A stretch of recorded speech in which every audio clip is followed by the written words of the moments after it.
Bro Heath here. I just wanted to put a quick plug in for my book, Echoes of the Raging Sea. You can find it on Amazon Prime. Just type in Echoes of the Raging Sea or Heath Christopher Goodman. Yes, this is a picture of me when I was one of those long-haired hippie boys.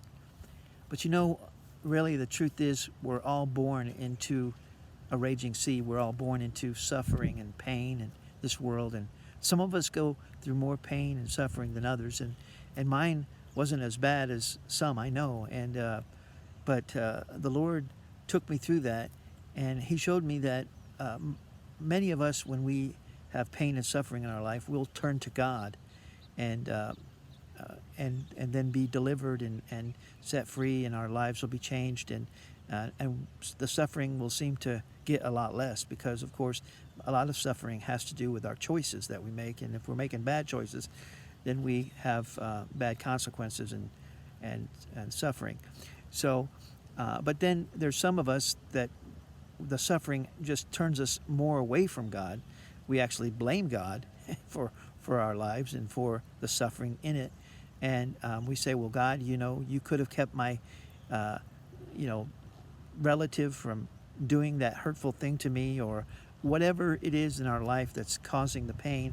And many of us, we just continually hold on to that pain, and we just add to that pain more and more, and the more that suffering and pain has been in our life and we haven't dealt with it or resolved it, we just hate God more and more, and we turn away from God more and more. So you get almost a dichotomy of people.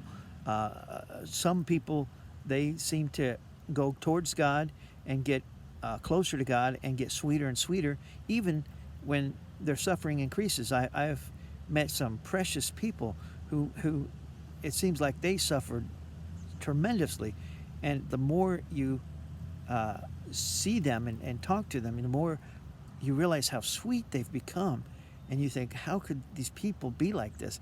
But I believe that has to do with forgiveness and love and mercy and turning your heart towards God. And then you see people, especially elderly, that are so bitter with their lives, and they just miserable. And it's because they've turned their hearts away from God, and they've hated God and hated any concept of God, because they believe everything in their life is His fault, and they don't own up to their own sins and their own failings.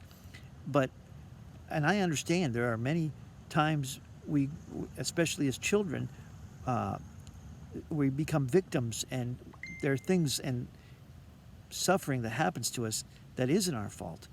And it's easy at that and those times to say, well, why didn't God keep me from that? Why didn't that? And I know there's a lot of questions that we all have about why suffering, and if God is such a good God, why does it happen in this world?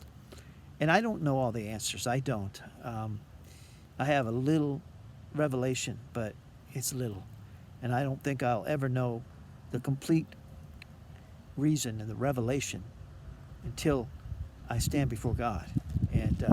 But this book does share about my suffering, and tries to at least explain a little bit of how I think and why I think we are living in this raging sea, and all of us are, drowning, and our arms are flailing and trying to keep from dying or keep ourselves from suffering more.